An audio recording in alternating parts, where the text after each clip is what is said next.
Hey guys, I'm Evan Thorpe. This is Michelle Martinelli, and this is For the Wins College Football Breakdown. And Michelle, I called the Clemson win. You did. You did.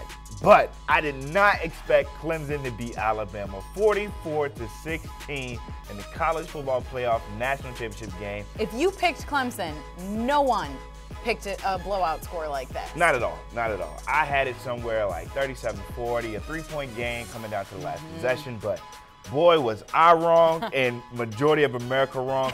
Clemson's dominant front seven basically controlled the line of scrimmage all game. How dominant was this Clemson's defense against Alabama?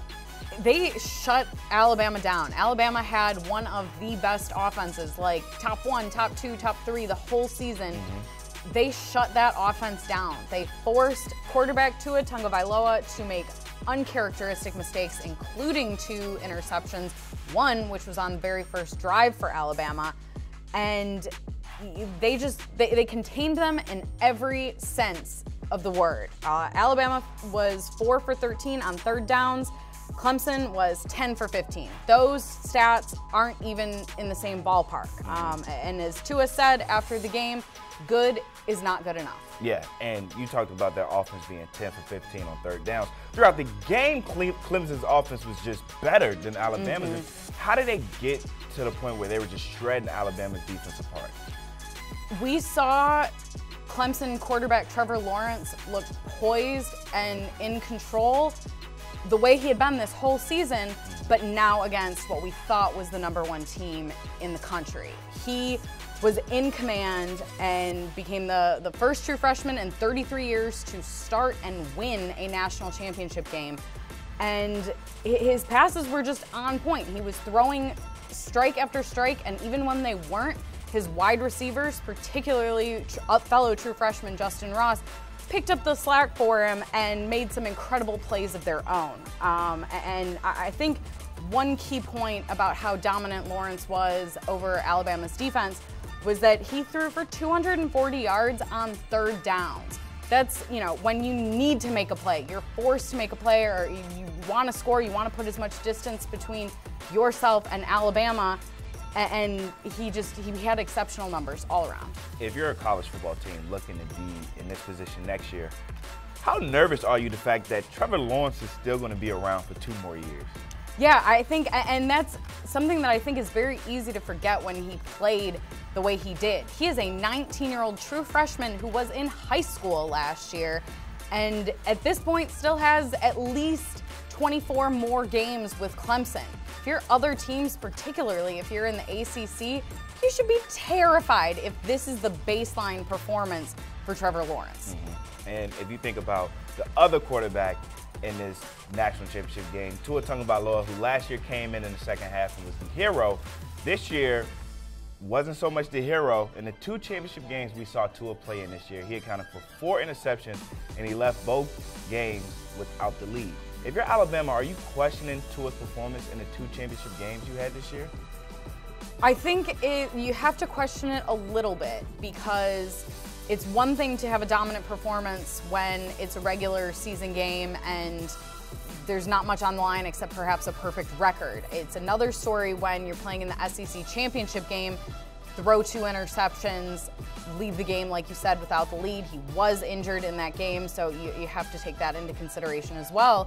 But this time around in the national championship game, still threw 2 interceptions, looked frazzled, didn't look like the commanding Tua that we've seen, you know, the one that got himself into the Heisman Trophy conversation as a dominant quarterback. But I do think we hold him to perhaps an impossible standard because he has been so perfect throughout this season. You know, not many quarterbacks are able to go out there and finish games throwing 10 for 13 passes with more than 300 yards, or, you know, 18 for 22 with more than 300 yards. That's ridiculous. And so I think because of that, anytime he makes a mistake, it's really easy to freak out or hold that against him in a way that's different from how we might do that with other quarterbacks.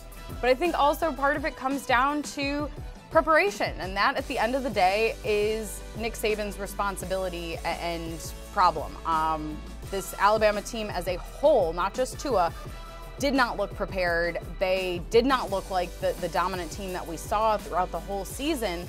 And Clemson did to them what they've been doing to everybody else. And they didn't look like they were in control one bit. And even Nick Saban said after the game, he said, I just have a feeling I didn't do a very good job.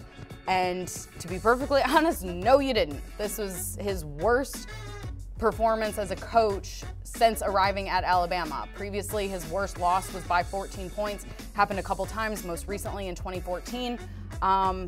This is bad.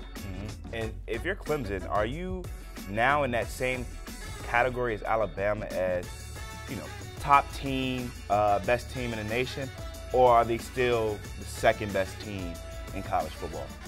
I think if you look in the vacuum of the national championship game and this season overall, Clemson is obviously the better team. The championship game came down to the two best teams. The winner is the best team this season, end of story. And plus, winning 2 championships in the last 3 years is quite an impressive feat. I just think when you look at the bigger picture, Alabama is still the major force in college football, but Clemson is 100% getting there. They've absolutely cemented themselves as a perennial national championship contender, if that wasn't already clear in the last couple, 2-3 years. But Dabo Swinney still has a little bit of a ways to go to get to Alabama and Nick Saban. Nick Saban has 5 national championships still with Crimson Tide, 6 overall. Swinney's getting there, but Nick Saban is still the greatest college football coach ever. All right, so going forward, we're likely going to see these two teams be the top of the college football rankings. We're likely going to see these two teams in the college football playoffs. Could we get a Part 5 to these two teams facing off next year? I think that's a definite possibility. These are clearly the 2 best teams in the country. Alabama has the #1 2019 recruiting class. Clemson has the #7 group.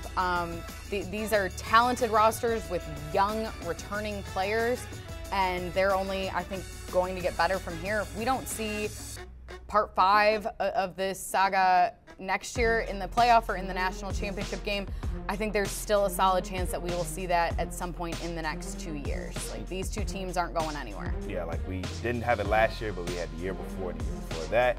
And for Michelle Martinelli, I'm Evan Thorpe. Thank you guys for sticking with us throughout this college football season. Hopefully we can do this next year. Peace.